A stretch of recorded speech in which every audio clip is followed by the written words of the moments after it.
రాకాలోకంకి స్వాగతం.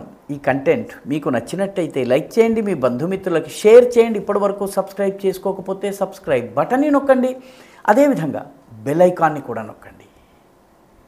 మిత్రులారా, దేశ భద్రతకి దేశ రక్షణకి ఆ రోడ్డు నిర్మాణం చాలా ముఖ్యం.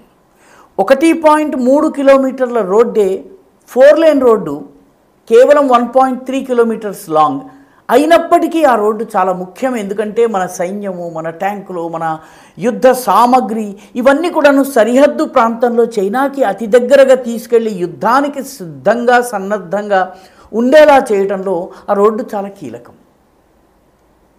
ఆ రోడ్డు కనుక నిర్మాణం కాకపోతే దాదాపు 4 రెట్లు ఎక్కువ దూరం ప్రయాణం చేయవలసి ఉంటుంది.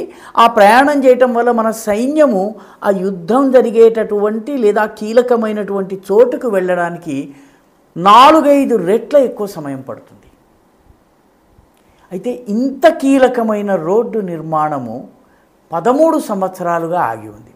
13 సంవత్సరాల క్రితము మన్మోహన్ సింగ్ ప్రభుత్వంలో ఈ రోడ్డు నిర్మాణానికి అనుమతి లభించింది, ప్రాజెక్టు క్లియర్ అయింది, పూర్తిగా పనంతా ప్రారంభం చేయాలని చెప్పి ఆదేశాలు వచ్చాయి. నరేంద్ర మోదీ ప్రభుత్వం వచ్చింది. అయినప్పటికీ 12 సంవత్సరాలుగా ఆ రోడ్డు నిర్మాణం విషయంలో ఒక్క అంగుళం ముందుకు కదలలేదు. ఎందుకంటే ఆ రోడ్డు ఏ రాష్ట్రంలో అయితే నిర్మాణం కావాలో ఆ రాష్ట్ర ముఖ్యమంత్రి గారు ఆ ఫైల్ మీద కూర్చున్నారు.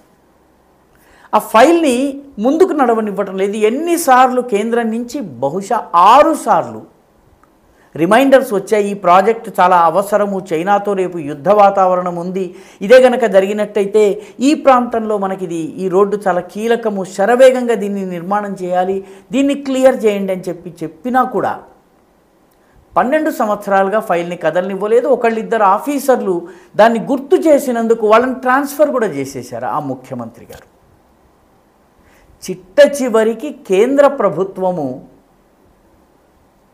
రాష్ట్ర ప్రభుత్వాన్ని బెదిరించవలసి వచ్చింది. మీరు గనక అనుమతి ఇవ్వకపోతే ఈ ప్రాజెక్ట్ని బార్డర్ రోడ్ ఆర్గనైజేషన్ BROకి ఇచ్చేస్తాము, BRO తీసుకున్న తర్వాత భూసేకరణ కానీ మిగతా అంశాలన్నీ కూడా శరవేగంగా అయిపోతాయి, ఇంకా మీ ప్రమేయం ఉండదు అని చెప్పిన తరువాత కానీ ఆ ముఖ్యమంత్రిలో కదలిక రాలేదు, ఫైల్ మీద ఆమోద ముద్ర వేయలేదు, ల్యాండ్ అక్విజిషన్కి సంబంధించినటువంటి ఆదేశాలు జారీ చేయలేదు. ఆ ముఖ్యమంత్రి ఘనత వహించినటువంటి పశ్చిమ బెంగాల్ ముఖ్యమంత్రి మమతా బెనర్జీ 13 సంవత్సరాలుగా ఆమె ఒక రోడ్డుకి సంబంధించిన ఫైల్ మీద కూర్చున్నారు, కదలనివ్వలేదు.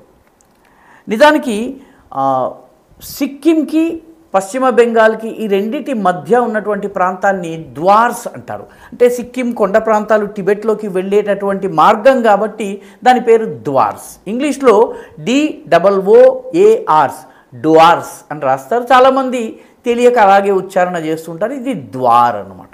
ఈ ద్వారం అంటే ముఖద్వారం అన్నటువంటి అర్థం. ఇక్కడ తీస్తా నది ఉంది, చాలా శరవేగంగా ప్రవహించేటటువంటి నది. ఈ తీస్తా నది మీద సెవోకే అనేటటువంటి ప్రాంతంలో 1125 కోట్ల ఖర్చుతోటి ఒక 4 లేన్ రోడ్డుని నిర్మించాలి. ఈ రోడ్డు హెవీ ఎక్విప్మెంట్తో వెళ్ళే 1 టన్ కన్నా బరువు ఉన్నటువంటి సైనిక వాహనాలు వెళ్ళటానికి వీలుగా ఈ రోడ్డు కావాలి. ఎందుకంటే ఈ రోడ్డు కనుక నిర్మాణం అయితే ఈ ద్వార్స్లో మనం ముందుకు వెళ్ళగలము. ఈ ద్వార్స్కి 30 కిలోమీటర్ల దూరంలో ఉన్నటువంటి ఒక ప్రదేశము 2017లో చాలా పెద్ద ఫ్లాష్ పాయింట్గా ఉంది. దాని పేరు డోక్లాం.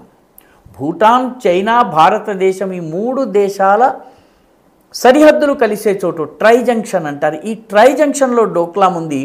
డోక్లాంకి ఈ ప్రాజెక్టు నిర్మాణం అయ్యే చోటికి కేవలం 30 కిలోమీటర్ల దూరం. డోక్లాంలో భూటాన్ భూమిని ఆక్రమించుకుని చైనా కబ్జాలో ఉన్న టిబెట్లోని చుంబీ వ్యాలీ మీదుగా రోడ్డును నిర్మాణం చేసి సరిగ్గా మన సిలిగుడి నెక్ దాకా రావడానికి చైనా పథకం వేసింది. అదే సమయంలో భారత్ దాన్ని అడ్డుకుంది. డోక్లాం ప్రతిష్టంభన దాదాపు 1-2 ఏళ్ల పాటు కొనసాగింది. అది ఇప్పుడు చరిత్ర. ఆ ప్రాంతానికి 30 కిలోమీటర్ల దూరంలోనే ఈ రోడ్డు ఉంది. దీనిని మమతా బెనర్జీ 12 సంవత్సరాలు ఆపారు. ఇప్పటి వరకు అక్కడికి వెళ్ళేటటువంటి బ్రిడ్జ్ ఏదైతే ఉందో చాలా చిన్న బ్రిడ్జ్ ఉంది, చాలా ఇరుకైనటువంటి బ్రిడ్జ్. ఎంత ఇరుకంటే 6.7 మీటర్ విడ్త్ మాత్రమే, వెడల్పు మాత్రమే ఉన్నటువంటి బ్రిడ్జ్ అది. ఈ బ్రిడ్జ్ కూడా 1936లో నిర్మించారు. బ్రిటిష్ రాజు అయినటువంటి జార్జ్ ద ఫిఫ్త్, 5వ జార్జ్, ఆయన సామ్రాట్ అయినటువంటి ఆయన సందర్భంలో ఈ బ్రిడ్జ్ నిర్మాణం చేశారు. దానికి కరోనేషన్ బ్రిడ్జ్ అని పేరు. కరోనేషన్ అంటే పట్టాభిషేకం. పట్టాభిషేకానికి గుర్తుగా 1941లో ఇది కంప్లీట్ అయింది. 1936లో దీనికి ఆమోదం వచ్చింది. ఆ బ్రిడ్జ్ ఇప్పుడు ఇది పాతబడిపోయింది, ఇరుకైన బ్రిడ్జ్. ఇది 1 టన్ను బరువు ఉన్నటువంటి వాహనాలను మోయలేదు. కాబట్టి ఈ బ్రిడ్జ్ ఒక్కటే ప్రస్తుతం ఉంది. ఇది ఇప్పటికే చాలా 84 ఏళ్ళు అయింది కాబట్టి చాలా దెబ్బతిన్నది. కాబట్టి ఇప్పుడు ఈ ప్రాంతానికి, డువార్స్ ప్రాంతానికి మన సైన్యం వెళ్ళాలన్నట్లయితే మనకి దగ్గరలోనే ఒక ప్రాజెక్ట్ ఉంది, గజల్డోబా ప్రాజెక్ట్ అని. ఆ ప్రాజెక్టు మీద ఉన్నటువంటి ఒక రోడ్డును ఉపయోగించడం జరుగుతోంది. కానీ దాని మీద కూడా 1 టన్, ఆ ప్రాజెక్టు 1 టన్ కన్నా ఎక్కువ బరువు ఉన్నటువంటి వాహనాల్ని తీసుకోవడానికి నిర్మాణం కాలేదు. ఏదో మామూలు కార్లు, ఇటువంటి లారీలు వెళ్ళవచ్చు, కానీ 1 టన్ కన్నా బరువు ఉన్నవి వెళ్ళటానికి లేదు. కాబట్టి మన సైన్యం ప్రస్తుతం ఏం చేస్తోంది, దాదాపు నేషనల్ హైవే 717A అనే ఉంది. దానిలో ఉదాల్బారి నుంచి దువార్స్కి వెళ్ళేటటువంటి ఒక రోడ్డు ఉంది. చాలా తిరిగి వెళ్ళాలి, చాలా సమయం పడుతుంది. దానిని ఉపయోగించవలసి వస్తుంది. అంటే సరిగ్గా ఏదైనా ఆక్రమణ జరిగినా, యుద్ధ వాతావరణం ఉన్నా, యుద్ధ పరిస్థితులు వచ్చినా మన సైన్యం వెళ్ళడానికి చాలా సమయం పడుతుంది. అందుకనే ఈ రోడ్డు నిర్మాణం చేయాలని మన్మోహన్ సింగ్ ప్రభుత్వం తలచింది, నరేంద్ర మోదీ కూడా కాదు. కానీ దీన్ని మమతా బెనర్జీ అలా అడ్డుకుంటూ వచ్చారు. రోజులకు తరబడి రోజులు, ఏళ్లకు తరబడి ఏళ్ళు దీన్ని ఆపుకుంటూ వచ్చారు. ఎందుకంటే ఈ ప్రాజెక్ట్ చాలా ముఖ్యమైనది. సిక్కింకి చైనాకి దాదాపు ఒక 220 కిలోమీటర్ల పొడవైనటువంటి సరిహద్దు ఉంది. ఈ ప్రాంతంలో చైనా మీద భారత్కి అడ్వాంటేజ్ ఉంది.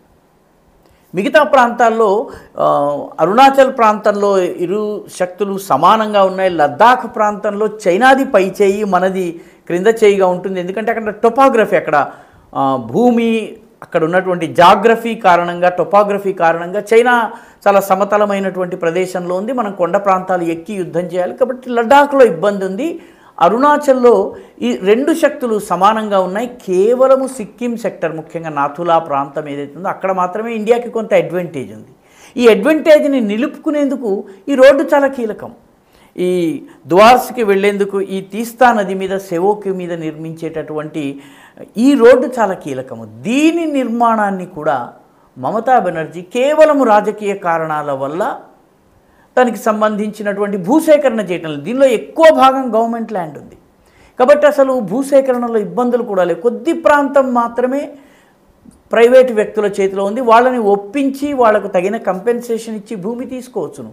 కానీ మమతా బెనర్జీ పూర్తి నిర్లక్ష్యంతో దేశ సరిహద్దులు, దేశ భద్రత, దేశం మీద చైనా దాడి చేసే అవకాశాలు, చైనా భారత ఉద్రిక్తతలు, వేటిని పట్టించుకోకుండా తన ప్రయోజనాలను, తన పార్టీ ప్రయోజనాలను మాత్రమే పరిగణలోకి తీసుకుని ఈ ప్రాజెక్ట్ని అడ్డుకుంటూ వచ్చారు. నరేంద్ర మోదీ ప్రభుత్వం ఇప్పుడు చాలా దృఢంగా వ్యవహరించిన కారణంగా మమతా బెనర్జీ మెట్టు దిగొచ్చారు. ఈ ప్రాజెక్టుకి తన వైపు నుంచి చేయవలసినటువంటి పనంతా కూడా చేశారు. కేంద్ర ప్రభుత్వము డీటెయిల్డ్ ప్రాజెక్ట్ రిపోర్టు తయారు చేయడానికి కావలసిన ధనాన్ని కూడాను 12 ఏళ్ల క్రితమే ఇచ్చేసింది. కాబట్టి చిట్ట చివరికి ఒత్తిడి చేసి భయపెట్టి బెదిరించిన తరువాత మాత్రమే అత్యంత కీలకమైనటువంటి ఈ రోడ్డుకి పశ్చిమ బెంగాల్ అనుమతినిచ్చింది. పశ్చిమ బెంగాల్ రాష్ట్ర ప్రభుత్వ ముఖ్యమంత్రి అయినటువంటి మమతా బెనర్జీ. ఇలాంటి పరిస్థితి ఉంటే దేశ సరిహద్దుల్ని సైనికుడు ఎలా కాపాడగలుగుతాడు?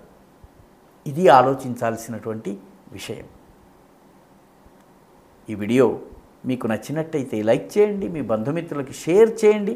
ఇప్పటివరకు సబ్స్క్రైబ్ చేసుకోకపోతే సబ్స్క్రైబ్ బటన్ని నొక్కండి, అదేవిధంగా బెల్ ఐకాన్ని కూడా తప్పనిసరిగా నొక్కండి.